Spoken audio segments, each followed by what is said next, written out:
One thing that I found very, very intriguing, and I'm dealing with a friend of mine who is actually having heart trouble, but they would talk about 3D printing art heart tissue. So they're still in the beginning stages of this.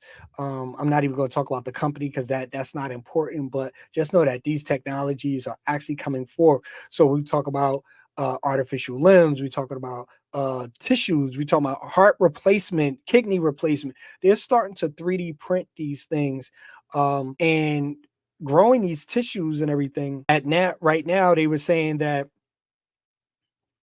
the heart or the organ is actually have a life expectancy of about 3 years, which is totally crazy right now. But they're still in the beginning stages of this technology and everything.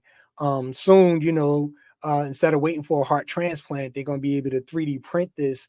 I don't know how you'd be able to trust that, but we talk about becoming cyborgs and shoot, most of us people with pacemakers and stuff like that, who are having things that help extend their life. Now they're actually going to be able to 3D print organs, which is going to be a whole different animal.